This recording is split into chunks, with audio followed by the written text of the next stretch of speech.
Hi guys, I'm Andrew from gamersroom TV, joined here today with one of the best SMG objective players on the game, Wonder. So Wonder, would you like to give our viewers a quick introduction on yourself?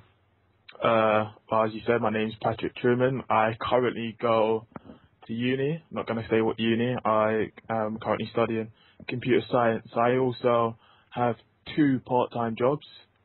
One of them is working at Bon Marche, or as some people like to call it Bon Marché, as a sales assistant, and I work at a secondary school as on-call, or I do a bit of mentoring also, but mainly on-call. So we're watching one of your gameplays here. Capture Obviously the you're objective. the first person to do a new thing for our channel called Feature a Pro.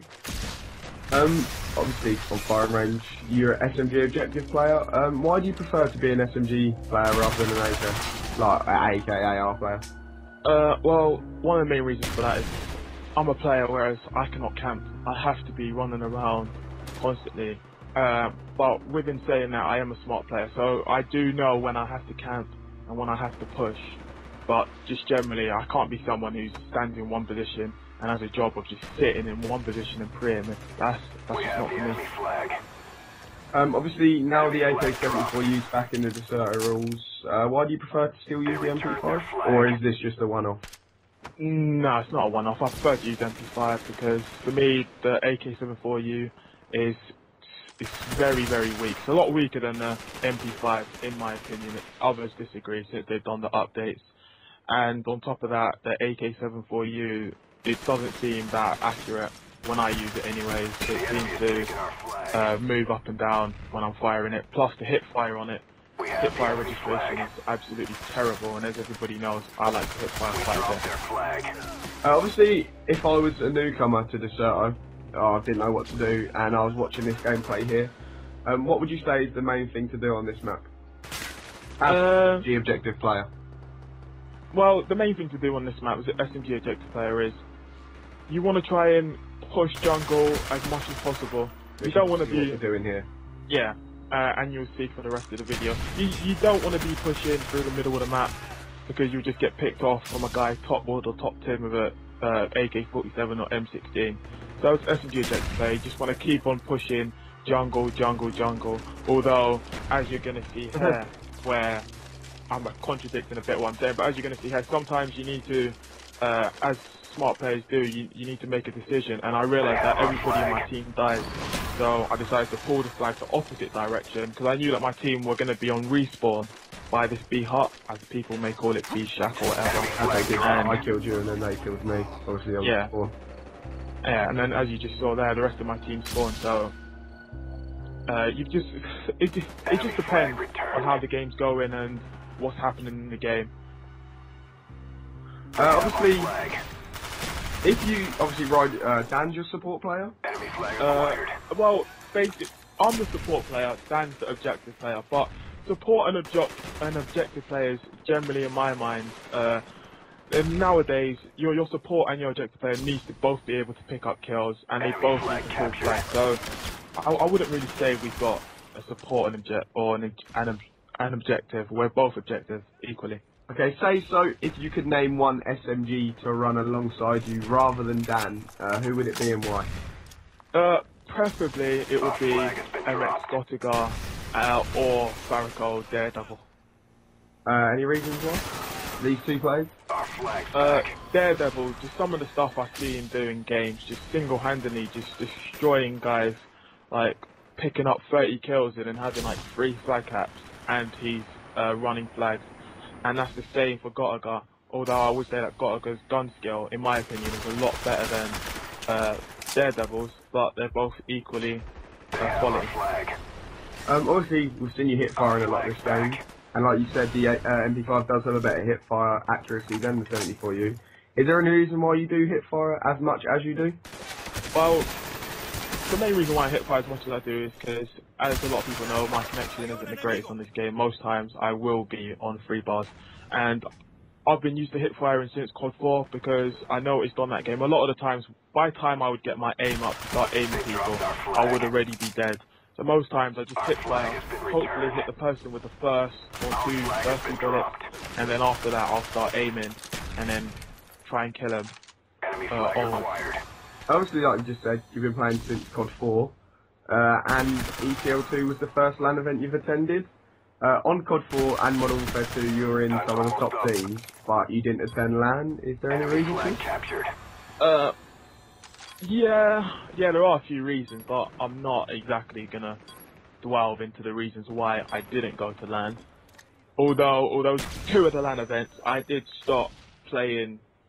Well, for one of them, for 2 of them, I stopped playing COD 4 about 3 months before one of the events, and then on Modern Warfare 2, I said I was going to attend the Modern Warfare 2 event in the UK, but as we all know, it was ECL2, it got switched back to COD 4, and I had ECL1, yeah, I had no interest of going back to COD 4 and playing COD 4 whatsoever, so I didn't bother attending. Apart from your new eNigma team now, let me see the X-Apex team. What team would you say has been the best team, your favourite team to have played with among the years? It would have to be my original days back in COD 4. The amount of players I teamed with on COD 4, and if you could name one team, if you could go back and have that team again, who would it be?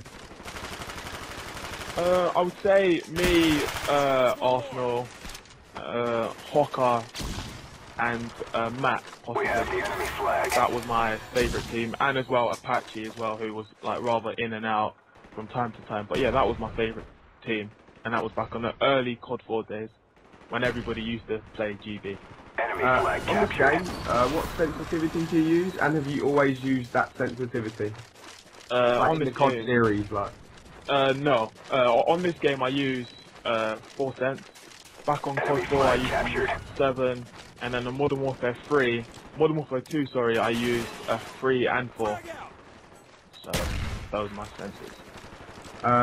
Is there any reason, do you use default or tactical button layout as well? Default since COD 4. That's the reason why, as a lot of people know, I get a lot of knife kills. I've just never bothered switching like most people who play this. I would say everybody obviously started off on default, and nobody, when they first came to playing COD, where it was on tactical, because obviously the default layout, it is the default layout. Yeah, so no one's thought about changing it. Yeah, exactly. And I think most people have just changed it. I would say a bit down to peer pressure. Everybody else is using it, but for me, I'm not someone who's generally into drop shot, and for me, I tend to jump shot a lot, and I've got quick reactions, so I tend to knife people when they are rather close to me rather quickly. So to all the newcomers on the show, or to all the people that are quite new, who are free agents at the minute, what would you say for them to do this? Yeah, like say they've just come on the website. What would you tell them to do? I've said to so many new players, when you come on to the Turtle, don't start posting on the Turtle thread saying that I'm going to be one of the best players, I am the best player, my record on GB was so and so. No one cares what your record was on GB, because GB compared to Deserto was a complete different ball game, as most people have found out. And if you are a GB player looking to come to Deserto, just think about some of your idols on GB. I'm not going to go into any names, but there are loads of players that have come over and failed. Yeah, exactly, who have come over and within a week they have decided, oh no, Deserto's crap. Why is Deserto crap? Because we're getting raped. Yeah, but one of the main things I'll say is when you come over, don't get discouraged when you lose a few games, because you're not going to be able to beat the top teams on this. It's as simple as the top teams on this are the top teams for a reason. They will, most games, absolutely destroy you, like you see happening in this video. Yeah, like we see, obviously, like Wonder's saying, scrims for practice. Like no one wins or loses scrims. Like exactly. We get absolutely demolished here. But we kind of went out on, like, we kind of thought about it afterwards and like watched it back a few times and figured out what we did wrong and took some of the stuff from, obviously, like Wonder said, he got 3 down. We should have captured that flag, but he ran it the opposite way to where his form was, and they managed to get a flag out of it. Yeah, it's just little things. You just need to stick together in a team, and you just need to work from what's not going well. Obviously, we all know that not all teams are going to stick together, but like new teams, most new teams are too quick to disband.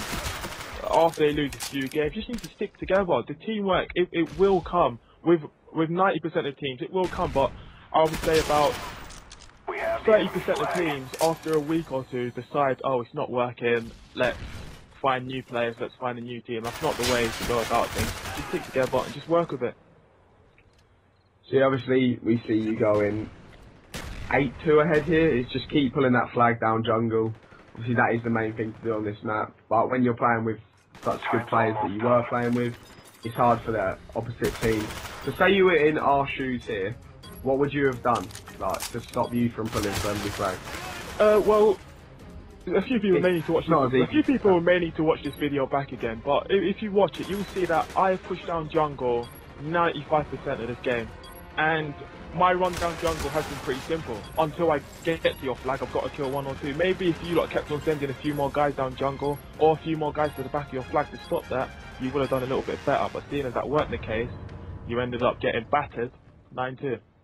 Yeah, obviously that's the new eNigma team, winning against the new VVV team 9-2 there.